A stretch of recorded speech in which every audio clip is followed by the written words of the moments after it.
नमस्कार दोस्तों, रविवार शाम पॉडकास्ट में आपका स्वागत है। आज है 26 जुलाई 2020। मेरा नाम है अजिंक्य। मैंने शुरू किया है एक नया उपक्रम जिसे कहते हैं पॉडकास्ट। आशा करता हूँ आप सभी को अच्छा लगे। आप इसे लाइक करें और अपने दोस्तों के साथ शेयर करें अगर आपको लगता है इस पॉडकास्ट से मिलने वाली जानकारी महत्वपूर्ण है। इस पॉडकास्ट में हमारा ध्यान केंद्रित रहेगा उन मुद्दों के ऊपर जिन्हें मीडिया ज़्यादा महत्व नहीं देती। आज हम 2020 को आधे से ज़्यादा पार कर चुके हैं। अब तक का समय बहुत ही कठिन रहा।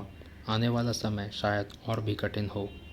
2020 हमें युद्ध लड़ने का एक नया और अनोखा तरीका सिखा रहा है। इसी अनोखे युद्ध के बीच हमें एक और विश्व युद्ध के बेहद करीब ला रखा है। 2020 ने अमेरिका और चीन के बीच चल रहा शीत युद्ध को भी हमारे सामने ला रखा है। और ये शीत युद्ध शुरू होने के कारणों में से एक प्रमुख कारण कोरोना 2019 महामारी भी है। अमेरिका के राष्ट्रपति डोनाल्ड ट्रंप का शुरू से कहना है कि चीन ने इस महामारी के बारे में दुनिया को अंधेरे में रखा। यहीं से शुरू हुआ आरंभ दो शक्तिशाली देशों के बीच शीत युद्ध का। इस शीत युद्ध को जानने से पहले हम थोड़ा सा पीछे यानी कि 20वीं सदी के अंत में और इस सदी के शुरुआत में चलते हैं। ये वो समय है जब चीन और अमेरिका का संबंध बहुत ही अच्छे थे। अमेरिका के बाज़ार का चीन पूरा फ़ायदा उठा रहा था। 1996 से लेकर 2001 तक चीन ने अमेरिका के आयात दुगने हो गए। इसी के चलते 2001 11 दिसंबर के दिन विश्व व्यापार संगठन में, जिसे वर्ल्ड ट्रेड ऑर्गेनाइजेशन WTO कहते हैं, चीन को अमेरिका की मदद से स्थायी रूप से शामिल किया गया। इसके बाद चीन ने कभी पीछे मुड़कर नहीं देखा।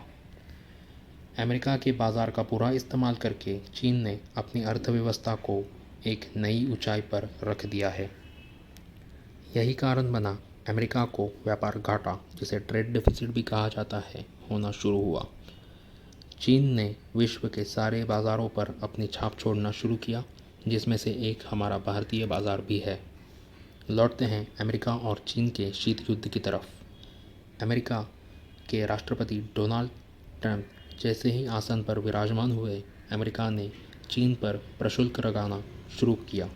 शीत युद्ध की शुरुआत हुई जब अमेरिका ने चीन की दो टेलीकॉम कंपनियों पर रोक लगा दी। पहली कंपनी है हुआई और दूसरी है ZTE। हुआई एक जानी मानी कंपनी है जो मोबाइल बनाती है, पर आप ये नहीं जानते होंगे कि हुआई कंपनी हार्डवेयर भी बनाती है। हम सब जल्द ही 5G में प्रवेश करने वाले हैं और इस 5G टावर पर लगने वाली सामग्री हुआई कंपनी बनाती है और इस सभी कंपनियों से 50 से 60% कम कीमत में बेचती है। अमेरिका ने रोक लगाने के बाद पिछले हफ्ते यूके ने भी रोक लगा दी। अमेरिका ने सभी देशों पर दबाव बनाया रखा। इन्हीं देशों में भारत भी आता है, पर भारत सरकार ने अगर रोक लगा दी तो परिणाम फ़ायदेमंद नहीं होगा। अमेरिका ने तो भारत सरकार को हुआई कंपनी पर रोक लगाने के संदर्भ में नोटिस भी भेजी थी।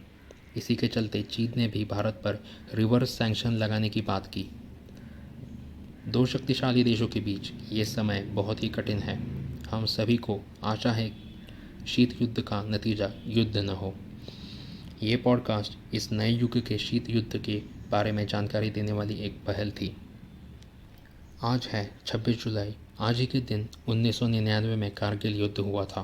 कारगिल विजय दिवस पर उन सभी शहीद जाबाजों को सलाम करता हूँ जिन्होंने कारगिल की लड़ाई में देश के लिए सर्वोच्च बलिदान दिया। कारगिल विजय दिवस हमारे जाबाज सैनिकों की वीरता, शौर्य और बलिदान की याद दिलाता है और देश सेवा के लिए जज्बा पैदा करता है। अगर ये पॉडकास्ट आपको अच्छी लगे तो लाइक करना ना भूलें, चैनल को सब्सक्राइब करें और अपने दोस्तों के साथ शेयर भी करें। ये हमारी पॉडकास्ट का सीज़न 1 एपिसोड 2 था। हम मिलेंगे अगले हफ्ते। धन्यवाद। जय हिंद।